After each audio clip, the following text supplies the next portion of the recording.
Good morning, everybody. Thank you for joining us for this webinar this morning. We will get started in just a few minutes. I think we still have some mothers who are trying to join and register and they were having some login difficulties. So in the meanwhile, we're going to be here for a good 1 hour and maybe a little more as well.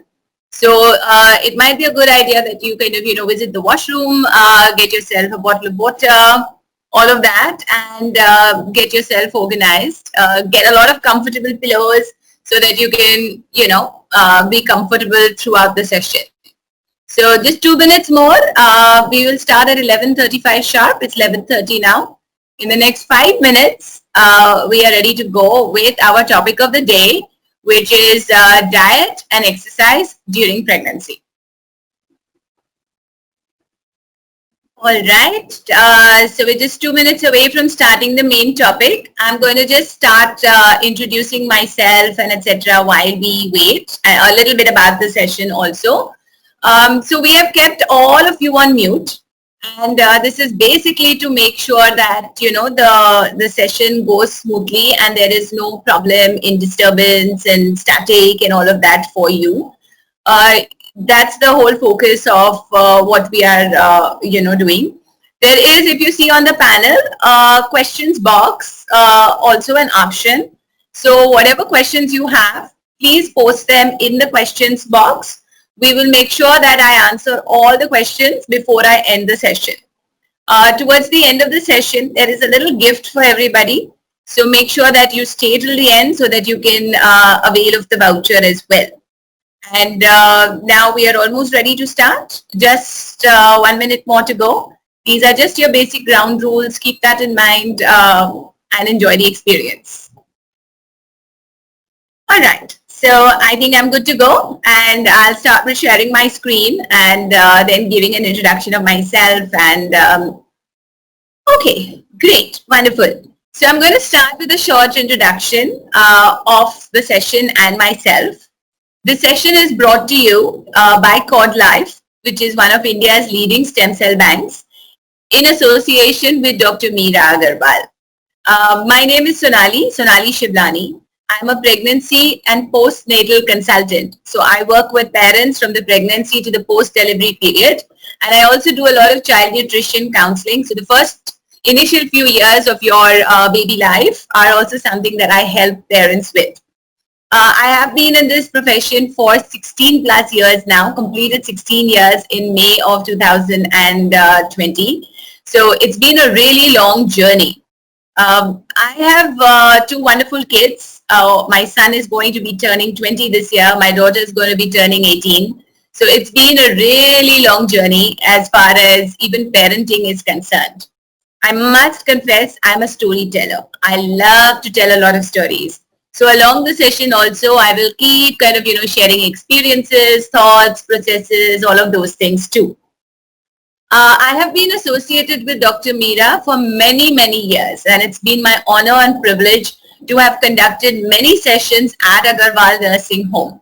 So, when this also opportunity came up, thanks to the current situation, I was like, of course, definitely. Right, so that's the whole fundamental of my background and what I do. As I told you, towards the end, there's a little gift for you. Also, this session is being recorded. So the CordLife team will be sharing the recording via email with all the registered participants. So in case you're missing something and etc., you will get the option of making your notes later as well. So yes, that's how we are and that's how we move ahead. So let's get started. We'll start first with talking about nutrition. So the focus for today is nutrition and exercise, and it's all for during pregnancy. We normally break this program up into 3 different sessions. So the first is nutrition and exercise during pregnancy. The second will be all about labor preparation. And the third will be for your postpartum period, which is going to be related to, baby care and breastfeeding. So the CordLife team will stay in touch with you and you will keep getting updates on when this next session is being organized, right? And of course, this is one advantage that is there with the online version. If you have any friends and family who are also pregnant, you can share the information with them so that they can also take the opportunity and register for the session. All right? Okay, great. So let's move ahead. We're talking about nutrition for a healthy pregnancy.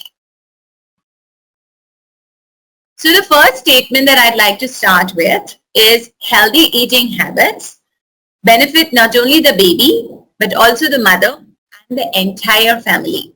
So it's not just about you eating right for your pregnancy. And normally when I ask mothers, what is the benefit of healthy eating? Their first answer is, it's good for my baby. And I understand that. But it's not just the baby that we're focusing on. It's also your health and through you, the health of your entire family. Now, how does it help the baby? What is the fundamental, right? So the first thing is optimal physical and mental development.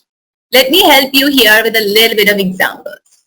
When your baby is first conceived, the baby is a tiny little dot. It's barely visible to the naked eye. When the baby is born, the baby is about 20 inches and about 3.5 kilos. That's a lot of growth and development to happen in the womb. And this is purely physical development.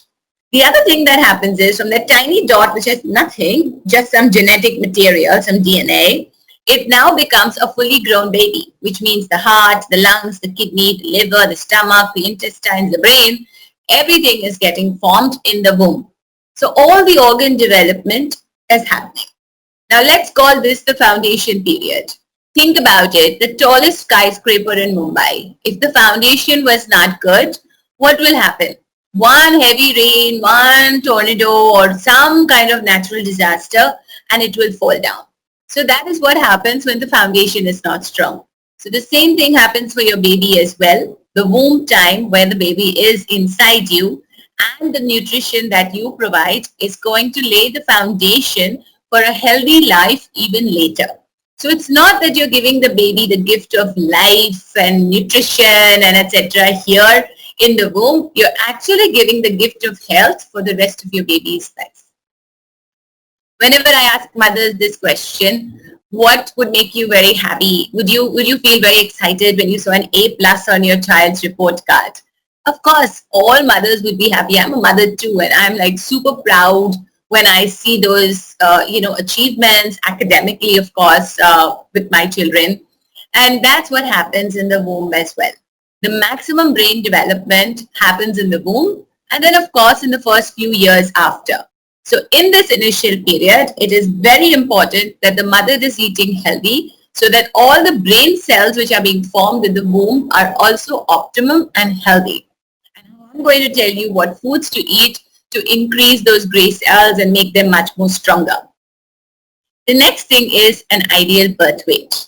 Now, I don't know about you, but whenever I've gone with my mother or mother-in-law to visit a new mother in the hospital, they have 3 questions.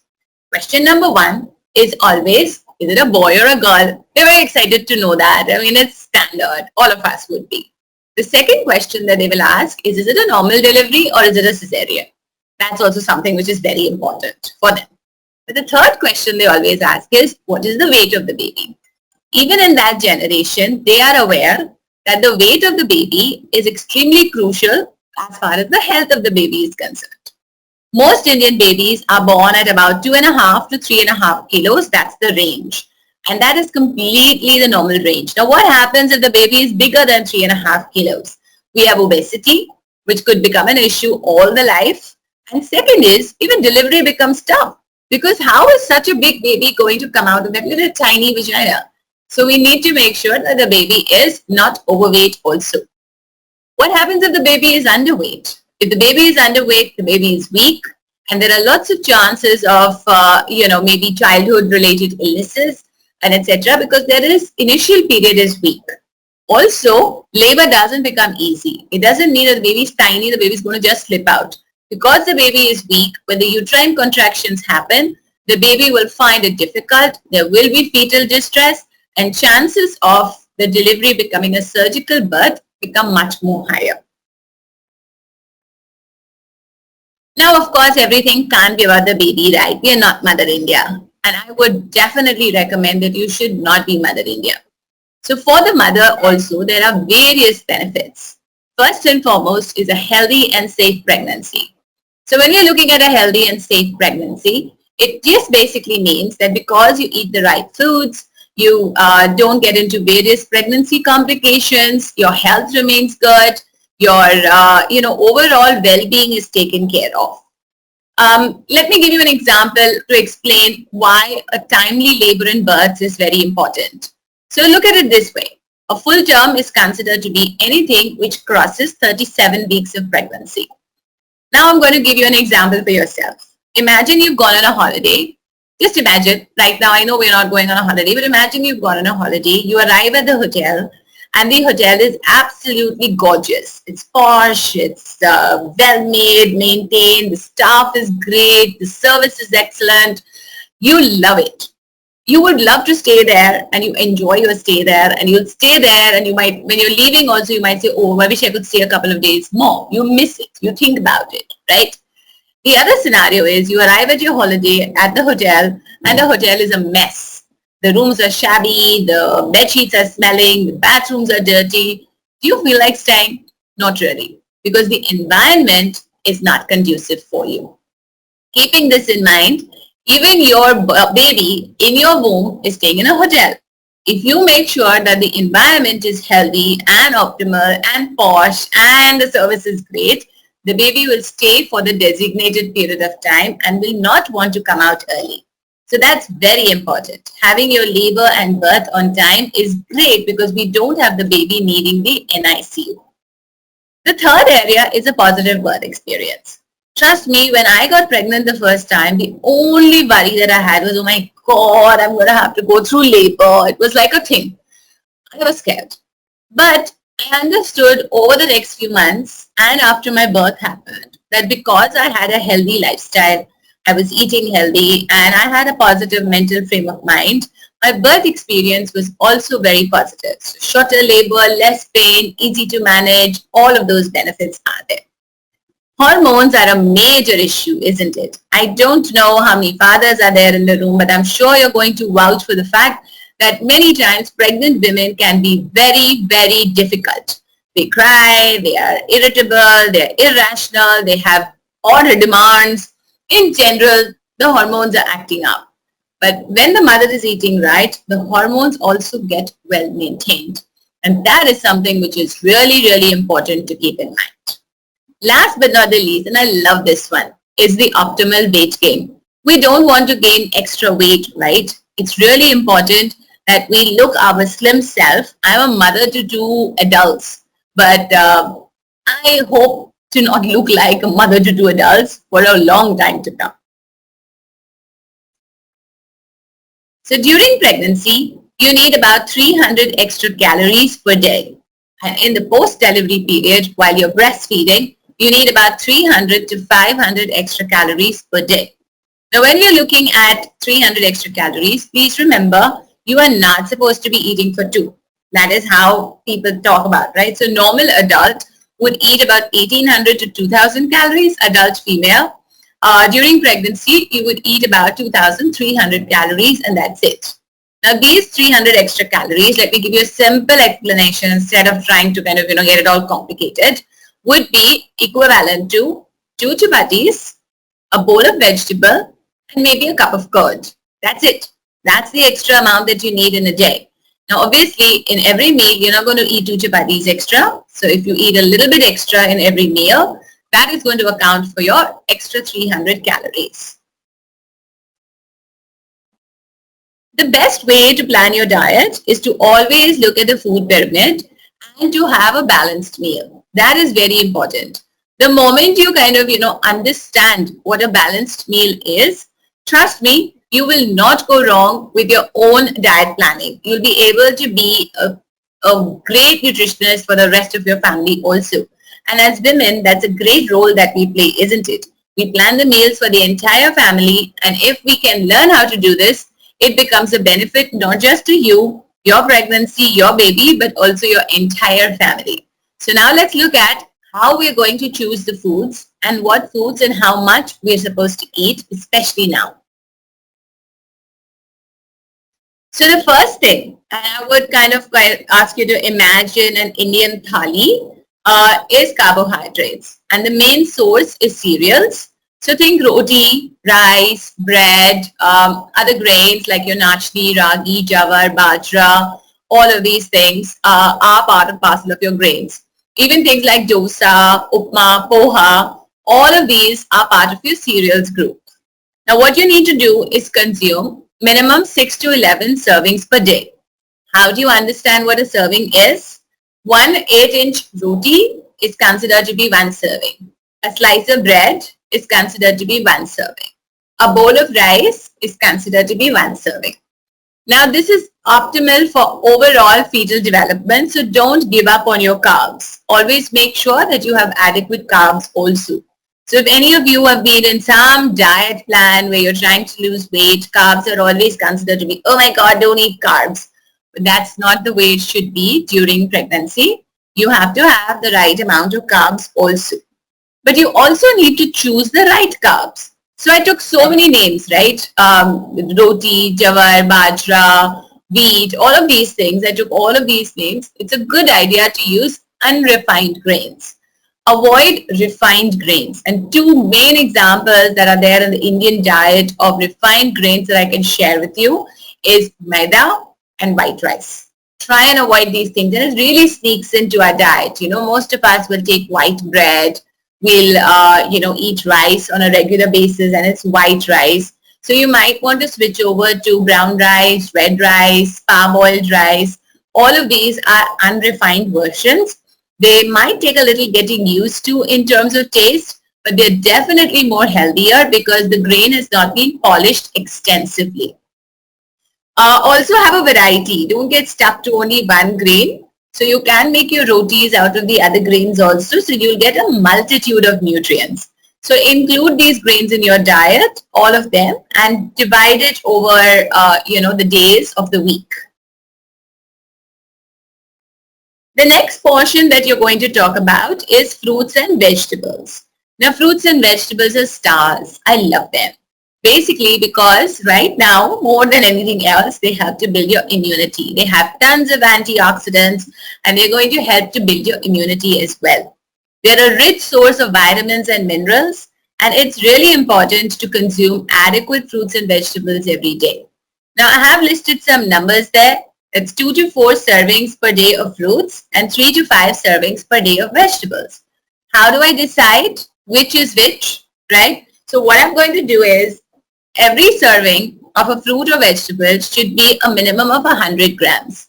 So, when I ask a mother, do you eat your vegetables? And she says, of course I do. But if her katori size is like a chutney katori bowl, then that's not a good idea. So it has to be a good portion. So 100 grams of a fruit or 100 grams of a vegetable will be equivalent to 1 serving, which means minimum 500 grams of fruits and vegetables you have to consume minimum in a day, in a 24-hour period. Now there is a lot of confusion. How do I choose? I mean, which fruit is right for me, which is good for me? Again, variety is really important. So the books are saying have a green leafy vegetable and, maybe have something with vitamin C and all of that. It can get very confusing. I can give you one of the best ways. Eat seasonal. Right now, mangoes are not in season. So please don't eat the mangoes. Don't run for Alfonso mangoes right now. Strawberries are not in season, so don't eat strawberries. Look at the fruits that are in season and consume those. So always eat seasonal. Try and eat fresh. That means whenever you're cooking, you cut the vegetable or the fruit and you eat it immediately. Don't keep it for a long time. And the third thing that you should keep in mind is choose a range of colors that are available. So when each color technically in some reality signifies a different nutrient. So if you take a variety of colors, you will easily get a completely balanced nutrient and mineral intake, which is very important for you and your pregnancy. The other area that we'll talk about is proteins. And remember I told you that I'm going to tell you how and what to eat for optimal brain development. That's what it is, right? So when the baby is conceived, it's a single cell. Then it gets divided. One becomes the placenta and the other becomes the baby. Then the baby part further gets divided, and then there's the body and there's the brain. So the brain is also a cell, and then it starts multiplying. So all of the multiplication of cells, the more the cells that are created, the more the brain growth. Also, the stronger the cells, the better the brain growth. So proteins are called the building blocks of cells. And it's important for overall physical and mental growth of your baby. You need to consume approximately 75 grams per day. And trust me, this is a lot. It's very difficult for most people to get to this number. Vegetarians find it even more difficult. So I'm a vegetarian and I'm constantly counting how much protein did I have, what did I consumed, all of that has to be taken care of. So it's really essential that you take the right amount of proteins on a regular basis. Sources for vegetarians would be pulses, legumes, nuts, soy products, sprouts, seeds. All of these will become your sources. Non-vegetarians can have eggs and meat as well. Now, when you're choosing, I'll give you some examples. I want you to get to 75 grams. One egg has got only 6 grams. So when someone is eating eggs, you really can't have about 12 to 13 eggs every day. It's really tough. So you automatically understand that protein is very, very low in quantity. If you have a bowl of dal, a big bowl of dal, you might get about 5 grams. A fistful of nuts will give you about 7 to 8 grams. So it's a little challenging in terms of getting your protein intake. My non-veg mamas, life is a lot easier. So if you're looking at a piece of chicken or fish, which is about this size, you will get almost 15 grams of protein there. Soy is also a great source of protein. But there are some clauses that you have to keep in mind. First and foremost, you should have protein with every meal. So during pregnancy, we recommend that you should eat 6 times a day, and you should make sure that you have protein with every meal that you're having. So 6 times a day, you eat a little bit of protein every time. Right now in this season, because we are in the monsoons, we would avoid fish. Soy products should not be taken on a daily basis. So 2 or 3 times a week is okay, but not more than that. And also, for people who have a thyroid condition, soy is contraindicated. So always check with your doctor before you increase anything dramatically in your diet. All right. So simple examples, say when you wake up in the morning, have some nuts with your breakfast. If you're a vegetarian, we'll talk vegetarian first. If you're a vegetarian, you can, have your poha, upma, whatever you like with some peanuts in it, with some other nuts in it. Or if you're having a sandwich, then include a slice of cheese into it also, or make a paneer sandwich. Then comes your mid-morning where you have generally a fruit or your coconut water. So along with that, have a couple of tablespoons of any seeds of your choice like flax seeds, sunflower seeds, etc. My non-vegetarians could have eggs in the morning. That will be helpful. For lunch, include some chola, rajma, dal, or non-vegetarian can have chicken. And in the evening, have a big bowl of sprouts. And by the time it becomes night, then you can have your dinner again, similar to lunch. So that's how you make sure that you get, protein every single time that you are eating. You just have to be conscious, and it's really easy. Then comes calcium. And calcium is optimal for bone and teeth development. Obviously, baby's bones are completely ready right inside. Otherwise, there will be no skeleton and the muscles will be hanging all over the place. So bone is completely prepared. Teeth are also made in the womb. Along with this, muscle and nervous system development also happens in the womb, which is very, very important. You need to consume about 600 ml of milk or milk products every day. So don't worry if you're not a milk person and you would rather have curds, paneer, or lassi, that's fine too. So consume approximately 600 ml of milk or milk products every day, even if you're taking your calcium supplement regularly. So yes, take your calcium supplement. This is over and above that, right? You do not need full cream milk. You can have skimmed milk, because full cream milk does not necessarily mean more calcium. It just means more fat, and that's not required. Other sources of calcium can be green leafy vegetables, nachni, that is ragi, sesame seeds, jaggery, etc. These are your plant sources. But plant sources have lesser amount of calcium. So to give you an example, 1 glass of milk is equivalent to 6 cups of spinach.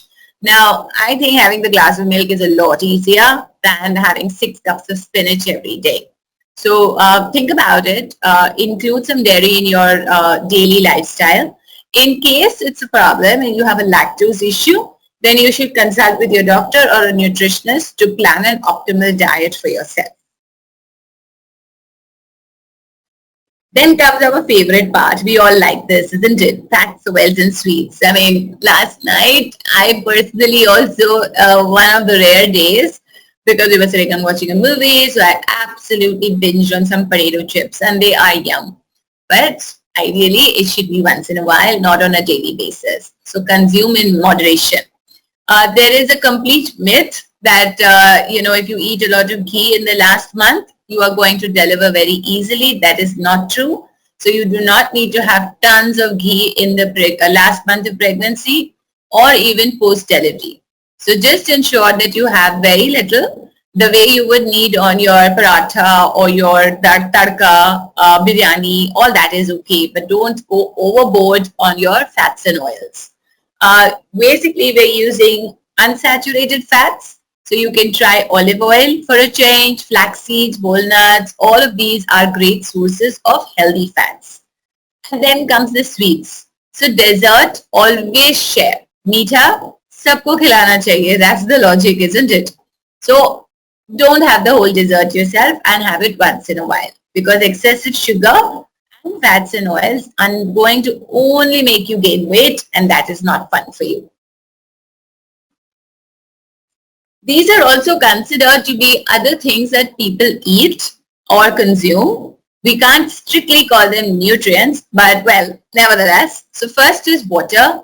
As a pregnant woman, you need to, of course, drink to thirst, but you will be consuming about 10 glasses, that is 2.5 liters of water every day. Salt should be consumed in moderation. So avoid putting salt as an additive on salads or pickles and all of those things. Just the amount that is taken in your food is good enough, and it will also take care of your sodium requirements. In spite of all this, the doctor has given you some supplements like iron, calcium, maybe also ask you to take some protein powders, maybe omega-3. And in the first 3 months, there's also folic acid. So please take all of these supplements without fail. This is something that you should not ignore, because we just have 9 months to make a perfect baby, isn't it? So keeping that in perspective, all the supplements should be consumed without fail. Here are some foods that you should avoid during your pregnancy: raw meat, soft cheeses, and milk, which is unpasteurized. So if you have a buffalo at home, please don't drink the milk directly. You should always pasteurize the milk. The regular cheeses which are available in the market like Amul and Go and Britannia, these are absolutely fine to take. The imported foreign cheeses, please think with caution. Over there, if there are any soft cheeses, you should avoid. Raw eggs should be avoided, and therefore keep in mind that there are certain desserts also which have raw eggs in it. So avoid those. Fish in this current season in the monsoons I would avoid, and otherwise also 2 or 3 times a week is more than enough. Caffeine in tea, coffee, aerated drinks has to be completely restricted if possible. But otherwise, if you need that morning fix, a little bit of tea or a little bit of coffee is okay. But as far as possible, reduce it. Alcohol and other forms of drugs are an absolute no. Please avoid it completely. This is a big list of controversial foods. A lot of people have issues about these. Papaya and pineapple, known to cause uterine contractions. But honestly, if you have a small portion in a ripe manner, it's completely okay. But if you are worried and if your doctor has asked you to not have these foods, and if your family is worried, it's okay. You can completely skip these 2 fruits. Dates are also considered to be heaty, and over and above that, they're dark in color. So a lot of people think that it's going to result in a dark baby, which is not true. So go ahead and have 1 or 2 dates every day. They're a good source of iron, and they also have protein. Coconut water, if pregnancy is healthy and there are no complications in your blood tests, etc., can be taken on a daily basis. Some women will report that they have acidity if they have coconut water regularly, but if that's the situation, then avoid it. But otherwise, on a regular basis, coconut water is healthy and can be consumed. It does not make the baby's head larger, nor is it going to make the baby fairer. So both these things are complete myths.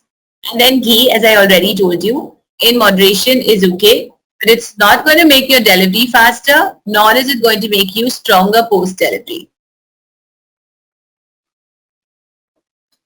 The other area that I'm going to now jump into is prenatal and postnatal exercises. So if you have any questions on nutrition, now is a good time to put it in the chat window so that you don't forget, because we're going to be moving into our next topic, which is exercises for pregnancy and post-delivery.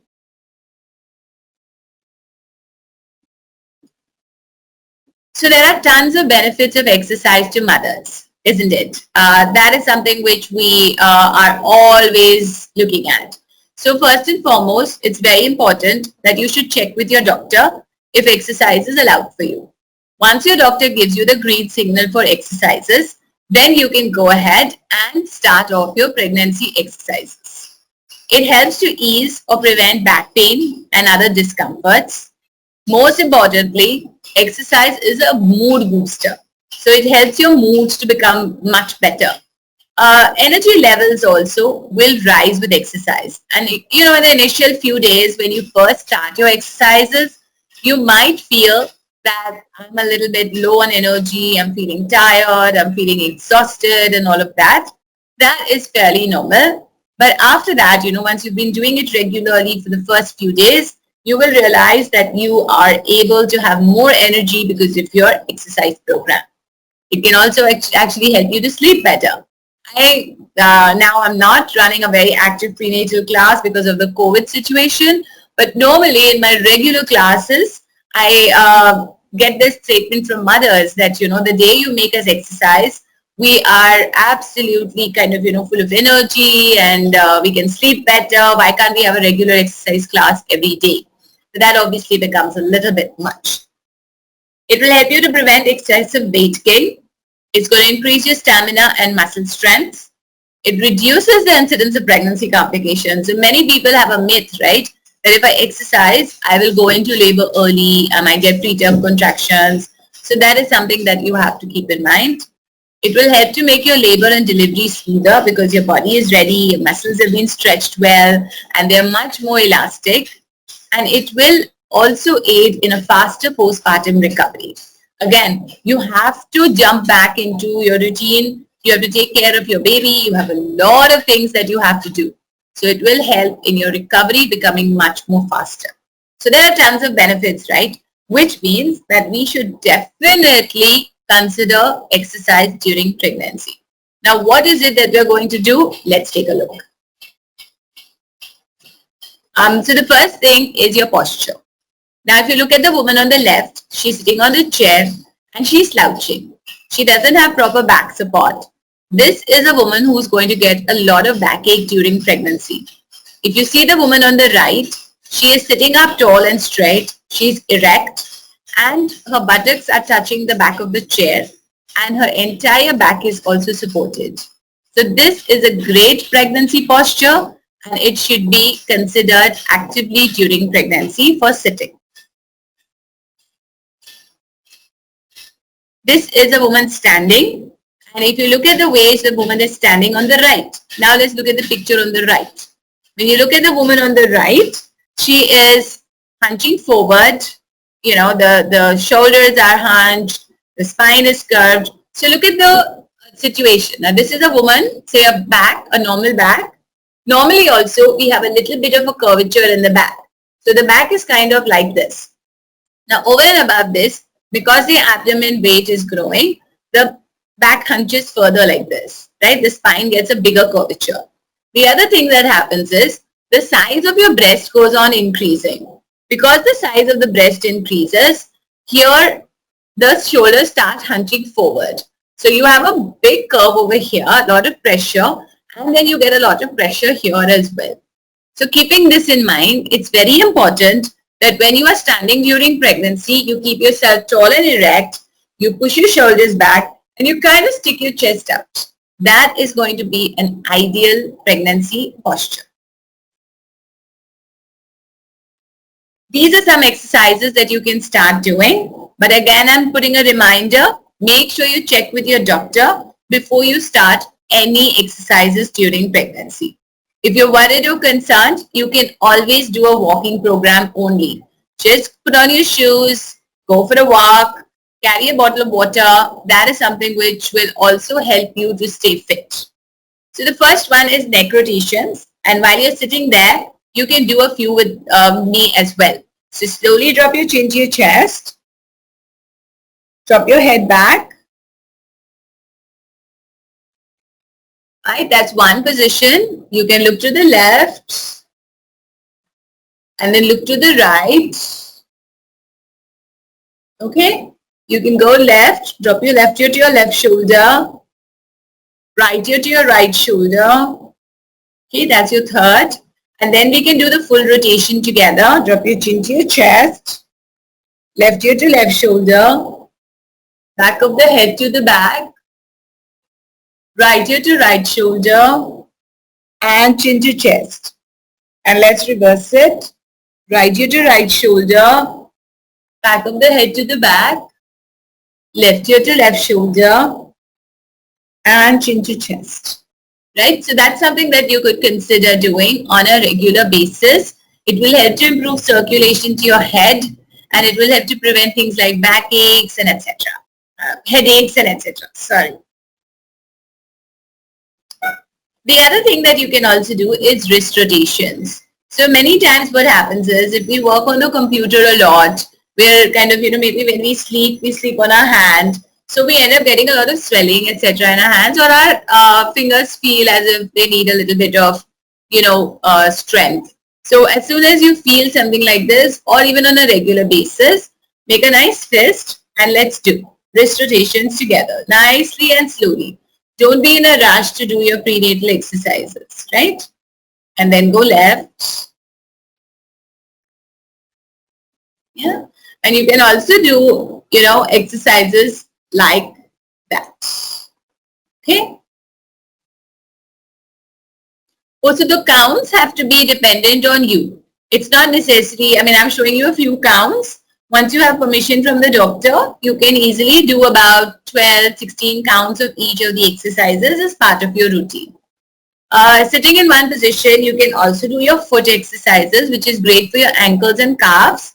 So what you can do is, while you're sitting there, please try it with me.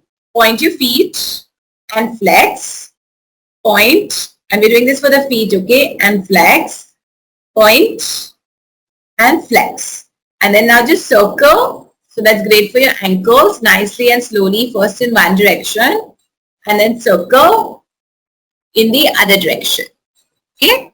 So if you feel that you are swelling or edema or heaviness in the legs, then this is a great exercise which will help to keep you comfortable.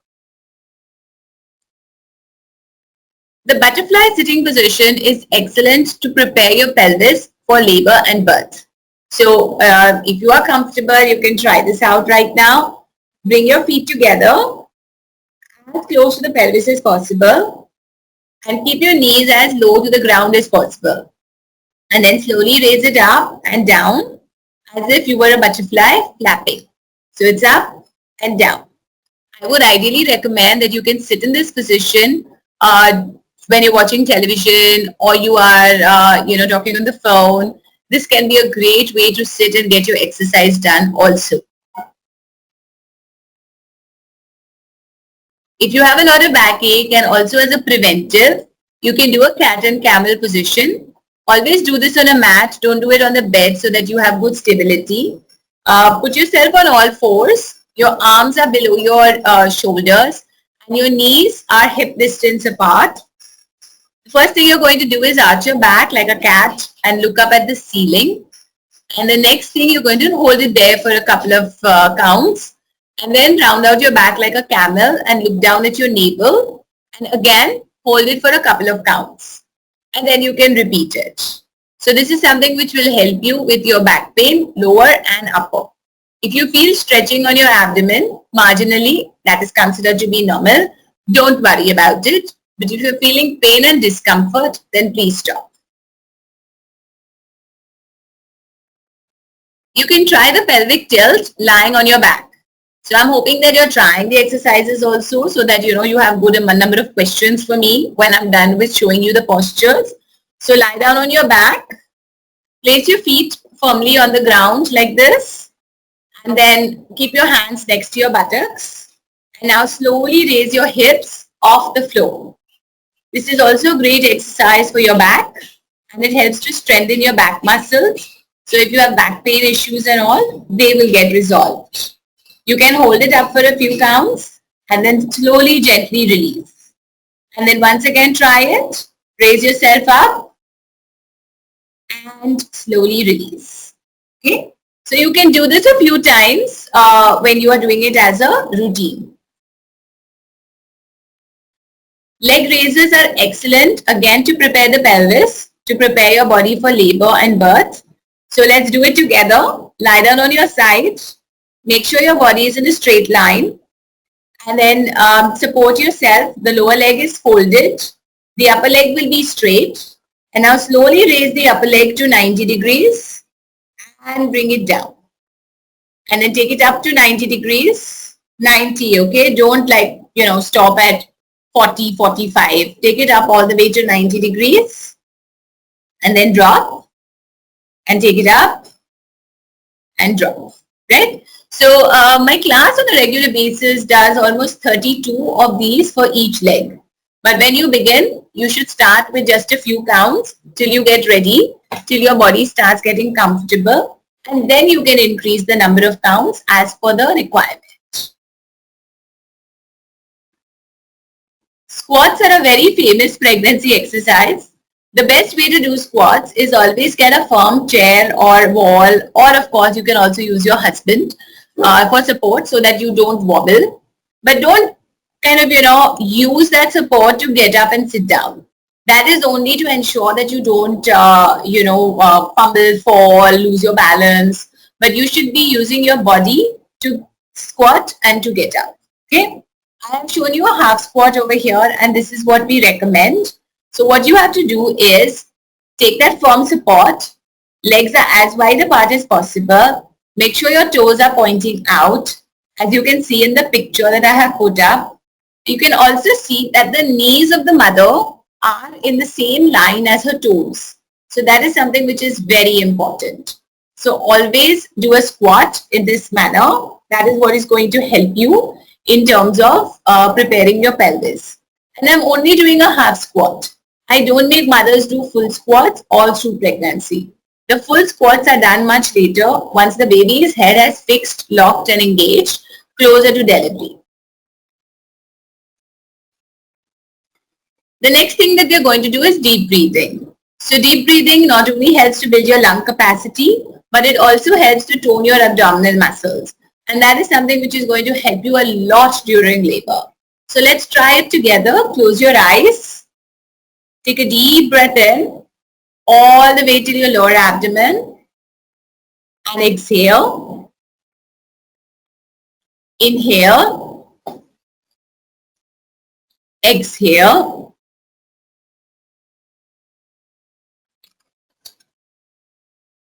Once again, inhale. Exhale.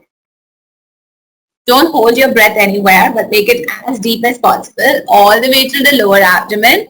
Inhale. Exhale. Okay. I would recommend that you do about 40 to 50 deep breaths every morning as soon as you wake up. And I'm recommending this in the morning because at that time the atmosphere is fresh and you kind of are able to, be comfortable and don't get so much pollution in. So nice deep breaths, 40 to 50 every morning is highly recommended. Then we come to Kegels. Kegels are also exercises that we really can't show you pictures for, but they are one of the most important exercises during pregnancy. They are your pelvic floor exercises. We are actually going to work out your vaginal muscles. So now while you're sitting there, you can practice this with me. Imagine that you want to go to the bathroom and I'm not letting you go. So I've asked you to stop the flow of urine. How would you stop the flow of urine? You would hold tight. You would kind of, pull your vaginal muscles in and hold it there. That's a Kegel exercise. When you pull and hold the muscle in tightly and then you release and then you pull it in tightly and you release. Okay. So now there are a few things that you keep in mind. First, don't hold your breath. Your breathing is normal. Second, don't tighten your abdomen muscles. It's not a Kapalbhati. It's only the vaginal muscles. Don't worry if you feel that, oh, it doesn't feel like an exercise, but it is. Trust me, it's one of the best exercises that you can do as a woman. I ask my clients to do this exercise during pregnancy. I ask them to do it immediately post-delivery. And I tell them that please remember me for the rest of your life and do this exercise lifelong. Because during pregnancy, it will help to prevent urinary incontinence. Post-delivery, it will help your vagina come back to shape much faster so the big baby has come out. And afterwards, when you're older, it will help to prevent uterine prolapse, incontinence that we, as older women, we might experience. So it's a very important exercise that you should do. During pregnancy, I want you to do 200. Yes, you heard me right. I want you to do 200 Kegels every day. So let's try it once more together. We'll do 8 Kegels. Gently hold the muscles in and release. Hold and release. 3 and release. 4, release. 5, release. 6, release. 7, release. Last one and release. Right? Wonderful. So we're going to do about 200 of this every day, and it's not necessary that you do all 200 together. You can do them 15, 20 in the morning, 15, 20 when you're having your fruit, and space it out like that. In the post-delivery period, make sure that you eat a healthy diet. Don't avoid foods and don't eat excess of any foods. So, the general rule that people follow, don't have chana, don't have rajma, don't have ice cream, don't have, don't do that. Eat everything. And don't eat excess of anything. I mean, if I'm saying eat everything, doesn't mean you eat ice cream every day, right? Your body needs to recover.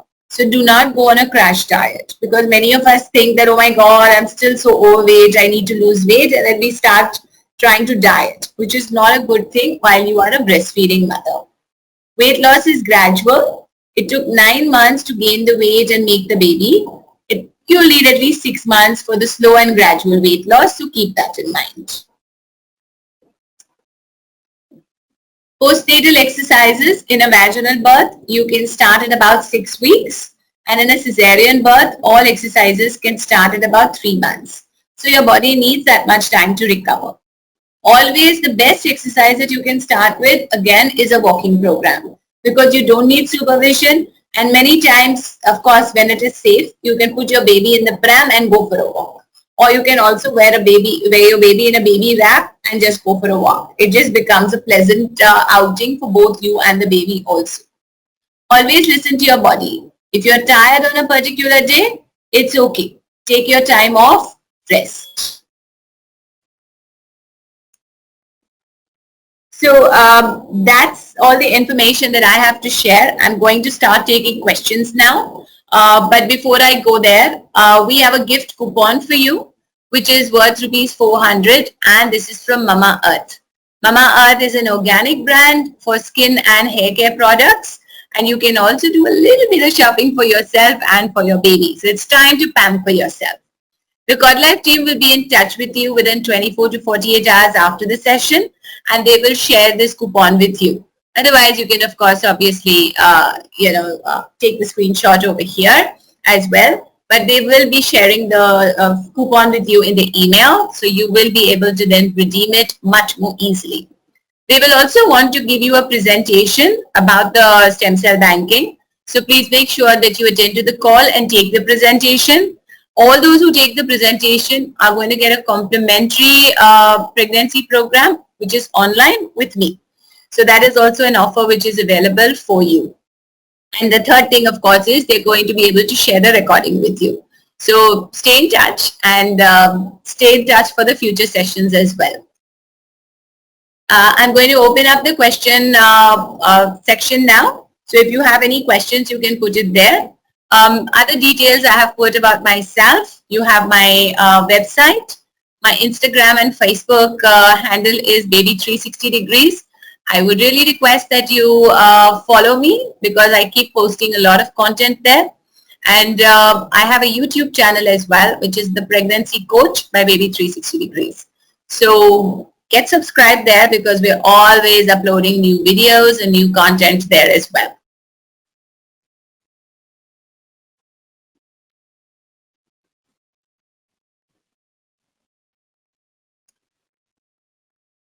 All right, so we're ready to start. I have my first question, which says, I am in my 21st week and my placenta is low. So can I do all the exercises? You know, in the beginning, sometimes when the placenta is low, the doctor will indicate that you should not be doing exercises. You can do some stretches for your upper body, like the neck rotations, the wrist and ankle rotations that we showed you. But all the pelvic related exercises you will be asked to avoid. So check with your doctor before you start anything. That is very important. Can we have protein powder to fulfill protein requirements? Yes, you can, but natural foods are always better. So it's a good idea to kind of, you know, consider those as options as well, more than anything else. Whatever protein powder you're using, always check with your doctor before you start. Can we have Maggi once in 2 months? Yeah, you can. Maybe you might want to put a lot of vegetables in your Maggi. That is something that is good to take care of. Can sprouts be taken on a daily basis? The answer is yes. Should it be raw or boiled? Please have boiled or steamed sprouts. Don't have it raw. Is Yakult or probiotic milk safe, especially during the first trimester? Yes, you can take a probiotic drink in the during your pregnancy. The butterfly position can be done in any month of pregnancy as long as the doctor has given you the green signal. No, it's not too late to start a balanced diet even at 24 weeks. Yes, the advantages were definitely more if you start. So normally we say that pregnancy diet is actually a 2-year journey. It's not just 9 months. So 3 months pre-conception, 9 months of pregnancy and 1 year of breastfeeding. So you still have a long way to go. Please go ahead and start.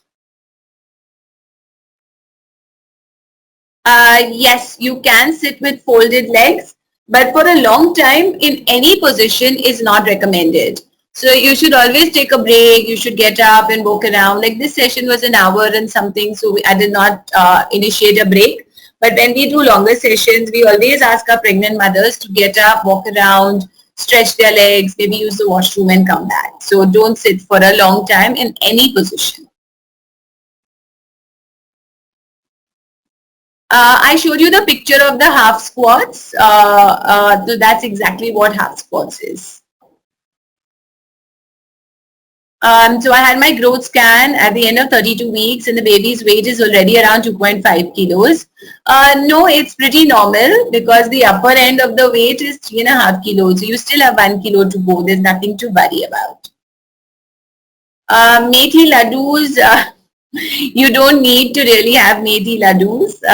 But you know, if your mother and mother-in-law are absolutely insisting, then you can have a little bit post-delivery.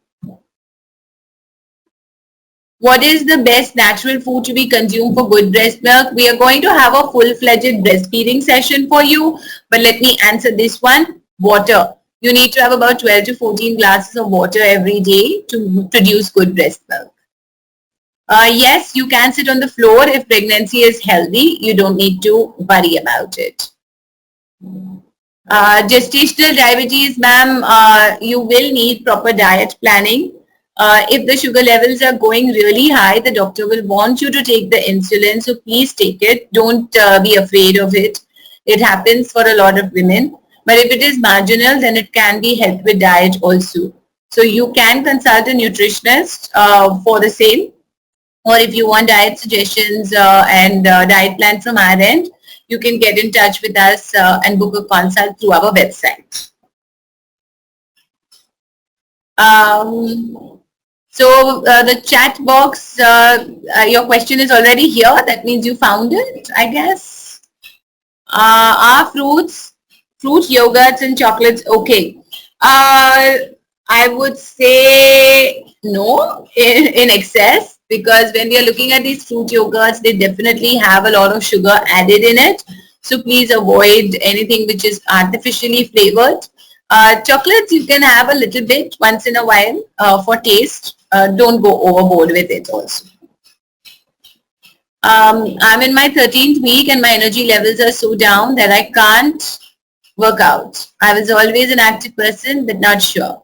So, it's very normal for energy levels to be low in the first trimester. And that's because your body is doing a phenomenal job of making the baby. In the second trimester, energy levels do rise. The other thing that also happens is that hemoglobin levels drop by the time you are in the 12th to the 16th week. They're really low. So anytime now, your doctor will start you off on your iron supplements. Please start taking them regularly. That will help with your energy levels. For your back, I have already shown you some correct postures for sitting and for standing. Please follow them diligently. And I've also shown you a couple of back exercises. Once your doctor gives you the green signal, please start. The ideal weight that you should put on during pregnancy depends on your starting point.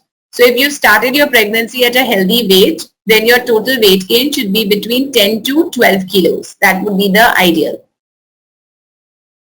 Yes, you can do all the exercises in the 33rd week once your doctor gives you the green signal.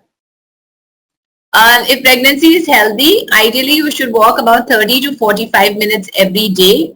A brisk walk is what is recommended. For constipation, whatever syrups have been prescribed by the doctor, those are the only things that you should take.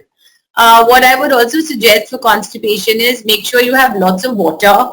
So 10 to 12 glasses of water every day. Include a lot of fruits and vegetables in your diet, because your diet will become rich in fiber. Check with your doctor if you can change your iron supplement, because iron also causes constipation for a lot of women. So if your iron supplement is causing it, you can try another one. Don't stop it, but ask your doctor for another option. Yes, so episiotomy can be maybe prevented with doing your Kegels and all regularly. So yes, you could try that.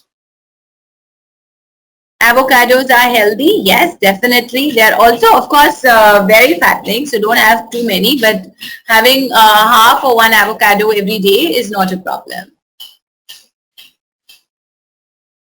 For sugar cravings, normally what I've seen is if people are eating a balanced diet, they generally don't get sugar cravings. But otherwise, if you really feel like indulging, then maybe a small piece of dark chocolate, or you can look at things like raisins and figs and etc. Natural foods, or maybe a small piece of jaggery to kind of, help you ease through the sugar craving if it's a lot. I'm in my 5th month. Can I travel by road for 9 hours to my mom's house? Uh, you will have to check with your doctor for this, my dear, because, it all depends on the pregnancy health. If pregnancy is okay, yes, road travel in a private car, given the current situation, is generally considered to be okay. But you should carry a lot of food with you. Make sure you stay well hydrated. And every half an hour, 45 minutes, stop the car, walk around on the side of the road, and then again sit back in. Don't sit for a long duration, otherwise you will get a lot of swelling, etc. Um, Hand washing clothes daily. All housework is not considered a part of exercise because your body is very used to it. Yes, you can consume 1 cup of tea daily.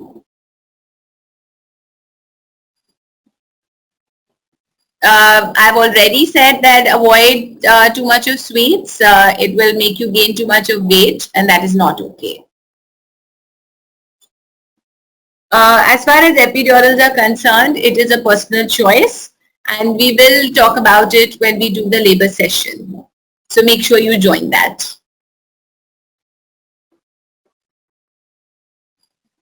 Yes, breathlessness is a very common symptom of pregnancy. If it is making you uncomfortable, then you should slow your pace down a little bit. But otherwise, that little bit of kind of a feeling is very normal. I don't know why you have frequent diarrhea issues. You should get that checked because pregnancy doesn't really cause diarrhea. Yes, so if you gained only 5 kilos in 8 months, that's okay. As long as the baby's weight gain is fine, we don't worry about the mother's weight gain or lack thereof. Hajmola can be taken during pregnancy, but whether it's good or not, I mean, it's not like a good thing for pregnancy. So you can take it if you kind of, are used to it. As far as stem cell banking is concerned, I would suggest that you take a presentation from the CordLife team and understand the pros and cons for yourself and then make the decision. So if you've done it for the first child, then I can answer this part for you that you should do it for the second child because the stem cells are different.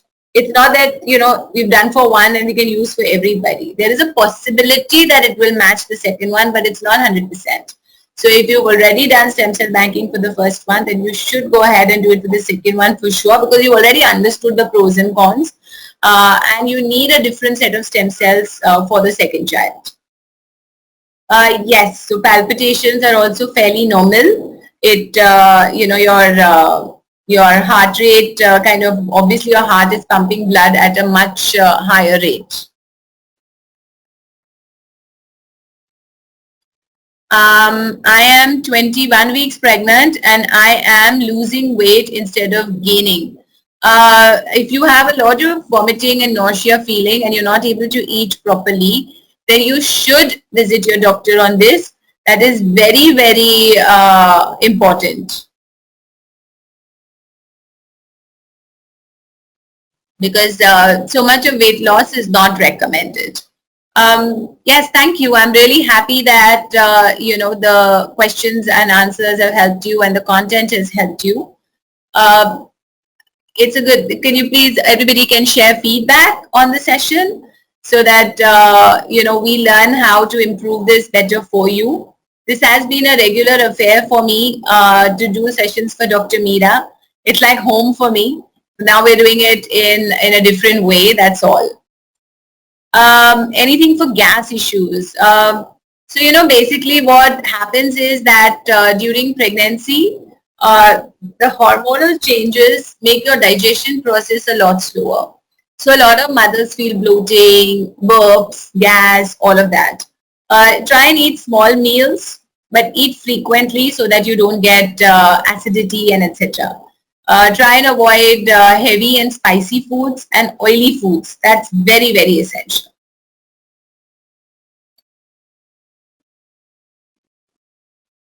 The best sleeping position that is recommended in pregnancy is the side lying on the left side.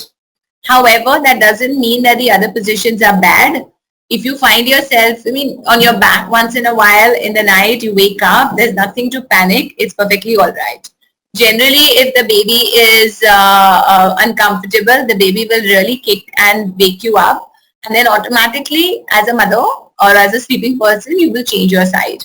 So don't worry. But the best position, if you ask as a best position, then it's on your left side, sideline.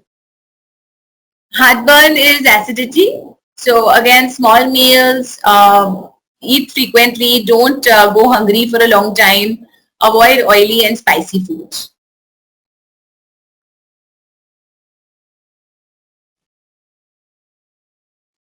Uh, okay, so I did kind of, so suppose you wake up in the morning, you have some nuts, then you have your breakfast, where you have, either a paratha, which could be a stuffed paratha, paneer paratha, or dal paratha, or you could do a sandwich with vegetables and cheese, or you could do eggs with a toast, or you could do, oats and milk with some dry fruits and some fruits, or you do your regular poha, upma, etc. Then in the mid morning, you can have your coconut water or your fruits and have some seeds. Then in the lunch, you have the typical balanced diet. You make sure you have your cereal, so roti, and you can have some dal, vegetable, and a bowl of curd as well. If you're a non-vegetarian, then the pulse, that is the dal, could be replaced with a non-veg option. In the evening, you can have your cup of tea if you like, with a couple of biscuits if that's something that you want, or if you want to have a khakra or some makhana, something like that, and then you have a big bowl of sprouts as your second snack, and the dinner is very similar to lunch. Whenever you're hungry, maybe at bedtime or with your breakfast, or in the evening, you can have your cup of milk. Okay, and as I said, the people who take the presentation will get, the complimentary online classes which I provide. And we have various diet plans over there for you for the different trimesters, veg, non-veg, and you can download those at your convenience. Excessive fetal weight is not good for the baby itself, and it might also result in a longer labor and delivery. Yes, that's true. There are sometimes that some supplements cause heartburn. So if you are having heartburn and you know it is because of your iron or calcium, etc., you can check with the doctor and get the brand changed. Lower back pain is generally, because of your posture. So you need to correct your posture. And if you feel that it is more during sleeping time, then support your abdomen and your back with pillows while you're sleeping. That is something very, very important. Ma'am, gestational diabetes, you will have to take a personalized plan. It can't be a general consult like this.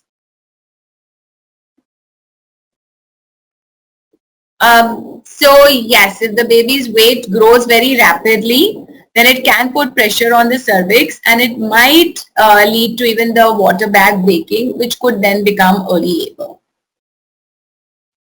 All right, so just last 2 minutes. Any more questions? Anything that comes to mind? I'd be really happy to answer that related to diet and exercise during pregnancy. Yes, Kegels can be definitely done during periods. So you're talking about post-delivery, of course. Go ahead. So post-delivery, for the first 6 to 8 weeks, I would say please do 500 Kegels every day. If your BP is low, if your blood pressure is low and it's not bothering you, it's not causing dizziness or fainting spells and etc., then don't worry about it. Generally, you can control it by ensuring that you eat frequently, so that you don't, your sugar levels are maintained. So you don't need to just go binging on salt and sugar because of that. Yes, nipples can be formed during pregnancy itself. So if you have flat nipples, then in the last month of pregnancy, you should do some exercises to help to form them.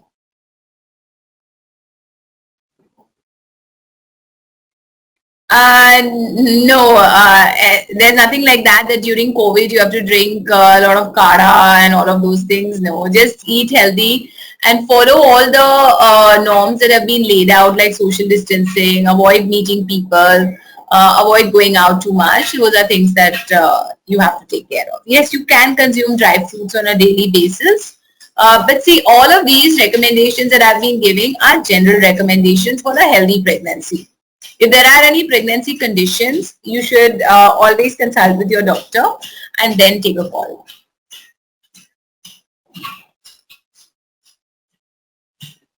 So what you have to simply do is hold your nipple with your thumb and forefinger, gently pull it out, roll it and release it. And once again, hold the nipple with the thumb and forefinger, pull it out, roll it and release it. So you have to do it a few times every day. Great. Thank you so much. You've been a wonderful audience. Really appreciate your spending your Sunday morning with me. And we'll see you soon for the next session. The team will be in touch with you through the chat group also. And we will see you with the next class. Thank you very much and have a great Sunday and enjoy yourself.